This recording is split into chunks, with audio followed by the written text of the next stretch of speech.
Baik, saya mulai. Assalamualaikum warahmatullahi wabarakatuh. Selamat pagi teman-teman semuanya. Saya harap kabar teman-teman semuanya baik dan kita dapat melaksanakan kuliah tentang material requirement planning di mata kuliah manajemen industri. Jadi kali ini saya Tegar Alif Rafsanjani, NIM 19518241027 akan menjelaskan tentang material requirement planning. Baik, mohon disimak dengan baik agar nantinya ketika ada kuis atau pertanyaan dapat dikerjakan dan dijawab dengan benar dan tepat. Oke, kita mulai dari sejarahnya. Sejarah dari material requirement planning itu ditemukan dan dikembangkan oleh insinyur IBM. Ini namanya Joseph Orlicky. Beliau itu adalah seorang insinyur yang mencetus sistem dari material requirement planning atau yang disebut MRP. Nah, kemudian pengertiannya apa? MRP adalah sebuah sistem yang berguna untuk menghitung berapa jumlah bahan baku, berapa jumlah komponen yang akan dibutuhkan dalam suatu siklus atau suatu sistem memproduksi sebuah barang. Umumnya, sistem ini, MRP itu digunakan oleh sebuah perusahaan manufaktur, yaitu sebuah perusahaan yang memproduksi sebuah mesin. Jadi, sistem ini dibuat untuk menjawab 3 pertanyaan sebelum proses produksi. Misal, yang pertama adalah pertanyaan sebelum memproduksi adalah kita harus tahu barang apa yang dibutuhkan. Jadi semisal kita mau buat baju, berarti kita butuh kain. Terus misal kita butuh sesuatu yang akan dibuat oleh produksinya.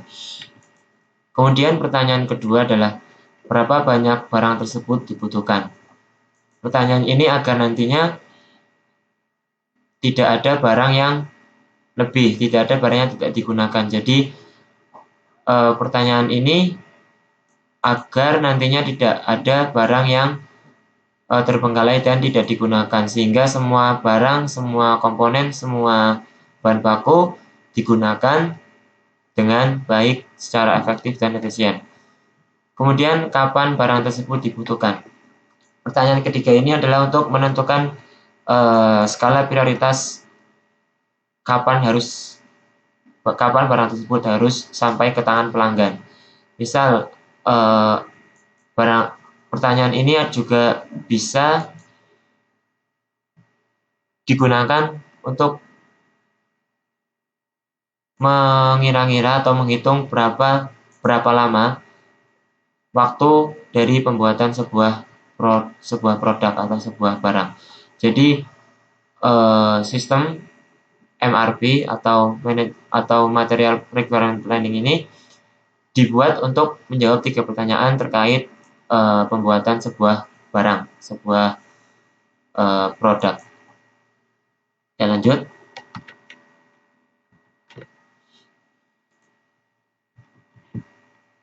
Nah, kemudian menurut Stephenson itu adalah salah satu engineer di bidang manufaktur.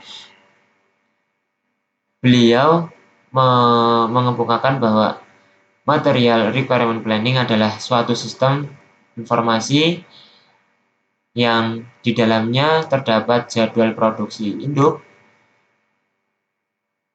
kemudian kapan produk tersebut diproduksi, kemudian sasaran dari produk tersebut. Nah, dengan pertanyaan-pertanyaan tadi, dengan perkataan dari Stephenson tadi, dapat disimpulkan bahwa MRP adalah suatu rencana, suatu rancangan sebelum kita memproduksi dengan menggunakan tenggat waktu sehingga dapat ditentukan kapan, berapa, dan seperti apa bahan atau produk yang kita bentuk. Di sini dituliskan masing-masing komponen suatu produk yang akan dibuat. Jadi itu juga tergantung dari bahan baku untuk pembuatan sebuah produk. Nah, kemudian tujuannya apa?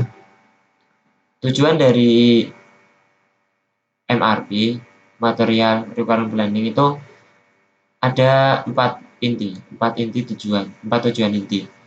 Yang pertama adalah mengurangi jumlah persediaan, kemudian yang kedua mengurangi waktu tenggang, membuat skala prioritas waktu jadi, kemudian ada komitmen pengiriman, dan kemudian meningkatkan efisiensi dari operasi suatu produk.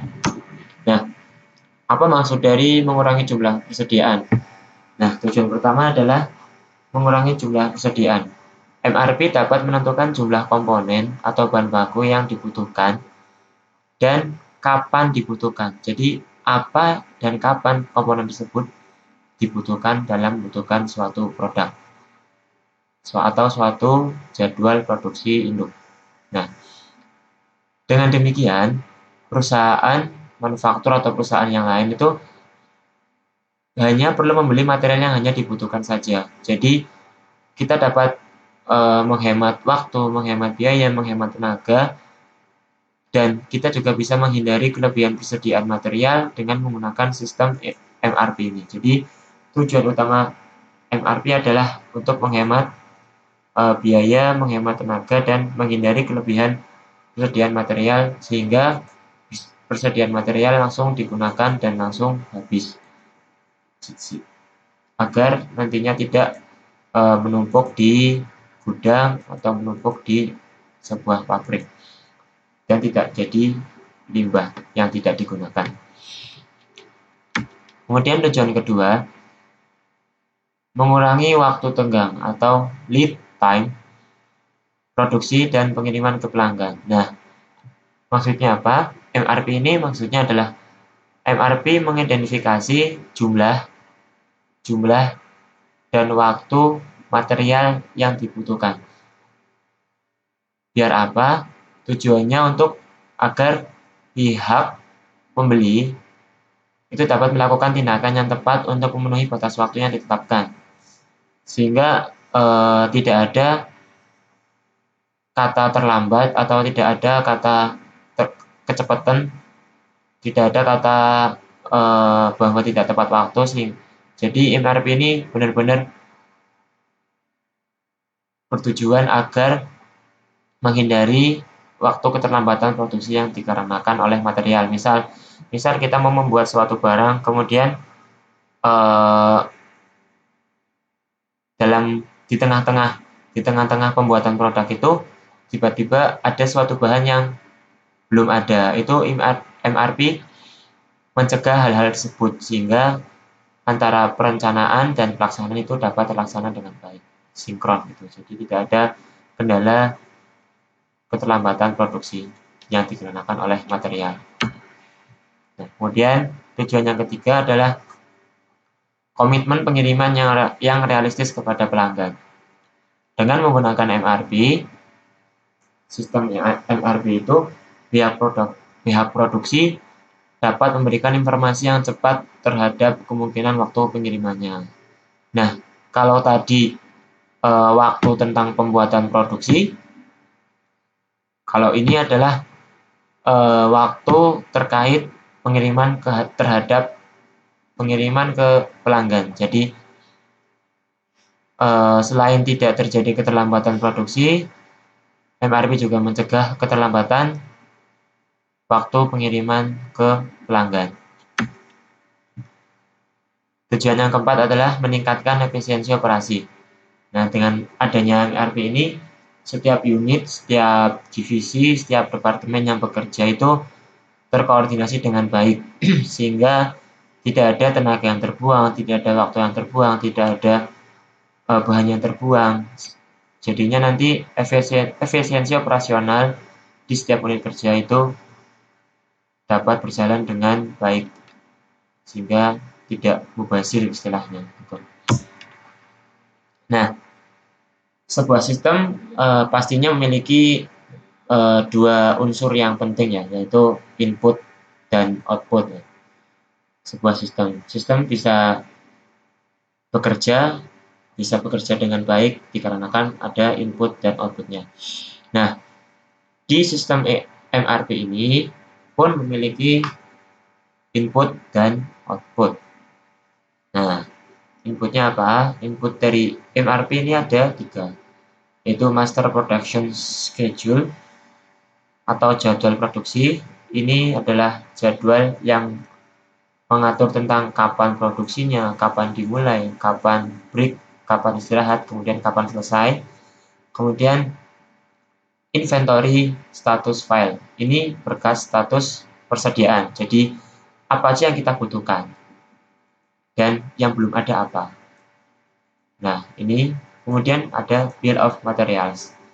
Nah, ini daftar dari material. Nah, ini ketika sudah didata, sudah melakukan inventory status file, nah, langkah selanjutnya adalah bill of materials, yaitu mendata ulang agar material tersebut tidak mubazir, sehingga bisa digunakan tanpa lebih gitu. Pas, benar-benar pas, tanpa lebih, tanpa kurang. Itu tadi inputnya. Kemudian outputnya apa? Outputnya adalah order release requirement, yaitu kebutuhan material yang akan dipesan. Kemudian ada order scheduling, itu jadwal pemesanan material. Kemudian ada plan order, itu rencana pesan yang di masa akan datang. Jadi selain MRP dilaksanakan di produksi ini, itu juga bisa mengevaluasi rencana produksi yang akan datang, sehingga kesalahan-kesalahan yang ada di saat ini bisa diperbaiki di produksi yang akan datang. Oke. Nah, di unsur-unsur input tadi itu ada yang namanya master production schedule. Apa sih itu master production schedule? Itu adalah suatu perencanaan yang terdiri dari tahapan waktu dan jumlah produk jadi yang akan diproduksi oleh sebuah perusahaan. MPS ini pada umumnya ini tuh berdasarkan dari order dan tenggat waktunya. MPS ini dibuat berdasarkan pesanan seperti apa dan tenggat waktunya itu kapan. Nah, ini menjadi sebuah induk, karena bagaimanapun kalau kita mau membuat suatu produk pasti kita memikirkan sebenarnya kita mau buat apa dan deadline-nya apa. Itu nah, kurang lebih master production schedule itu seperti itu. Kita mau buat apa dan deadline-nya itu kapan gitu. Oke, lanjut. Nah, input yang kedua itu ada inventory status file. Nah, ini inventory status file ini berkaitan dengan perhitungan persediaan dan kebutuhan di setiap periode perencanaan. Inventory status file ini harus memberikan informasi status data yang jelas dan aktual. Aktual itu terbaru. Jadi datanya itu update terakhir kali itu jumlahnya tinggal berapa sih? Kemudian datanya itu ini ada apa enggak sih gitu. Ini ada di inventory status file. Nah, kemudian ini nanti diserahkan ke ke rencana pembelian yang kemudian akan diarahkan langsung ke pemasok dari bahan baku. Nah, apa aja sih informasi yang ada di inventory status file? Ini ada jumlah ketersediaan, kemudian deadline atau tenggat waktu, itu batas waktunya kapan. Kemudian safety stock level, itu adalah jumlah material atau jumlah bahan baku yang rusak atau cacat, itu ada berapa, dan yang bisa digunakan dengan baik dan maksimal itu ada berapa. Ini ketiga hal tersebut harus ada dalam informasi inventory status file. Nah, setelah tadi inventory status file, yang terakhir ada bill of materials. Bill of materials ini adalah sebuah daftar ya. Bill itu daftar yang berisikan materials, itu bahan baku. Jadi daftar yang berisikan jumlah masing-masing bahan baku. Bahan baku tersebut nggak cuma bahan baku utama ya. Jadi bahan baku utama, bahan baku pendukung yang akan dibutuhkan suatu produk gitu. Jadi benar-benar di data apa yang kita butuhkan dan jumlahnya ada berapa. Kemudian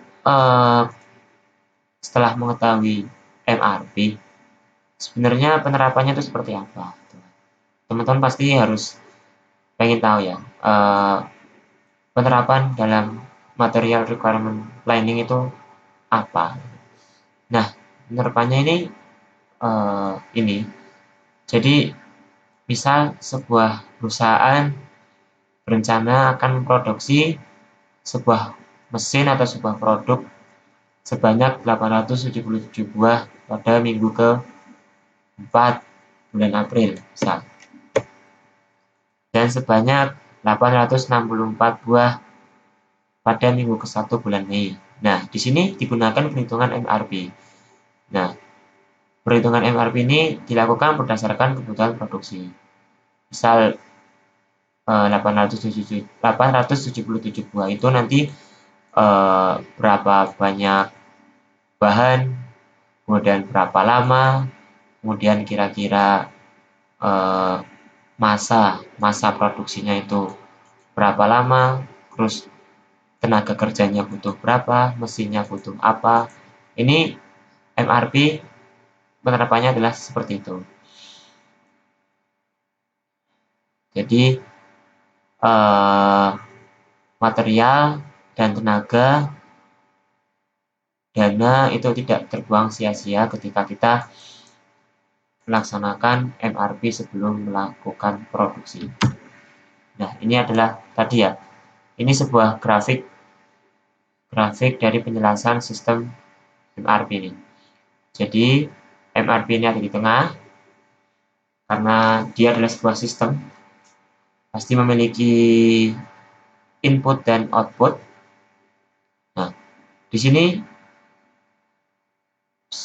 inputnya adalah master production schedule, inventory status file, kemudian bill of materials. Kemudian outputnya ada order release requirement, order rescheduling, kemudian ada plan orders. Ini adalah sebuah sistem MRP yang terus berjalan ketika kita ada di suatu industri yang akan memproduksi sebuah barang. Jadi jika digambarkan dengan grafik seperti ini. Nah, kesimpulannya apa? Kesimpulannya adalah material requirement planning adalah sebuah metode yang efektif untuk meningkatkan, mengenjot sebuah produktivitas dari perusahaan manufaktur. Dalam perkembangannya dari tahun 1964 oleh insinyur IBM, sistem ini berhasil diintegrasikan ke berbagai aspek perusahaan, mulai dari manajer, kemudian di lapangan, itu semuanya memakai material requirement planning. Ini ada untuk memudahkan perusahaan dalam menyusun rencana produksi ke depannya. Oke, Terima kasih. Itu yang dapat saya sampaikan tentang material requirement planning. Ini tentang perencanaan material yang dibutuhkan. Semoga bermanfaat, dan apabila saya banyak kesalahan, saya mohon maaf. Saya akhiri untuk hari ini. Mohon maaf sebanyak-banyaknya. Wassalamualaikum warahmatullahi wabarakatuh. Sampai jumpa di pertemuan selanjutnya. Terima kasih.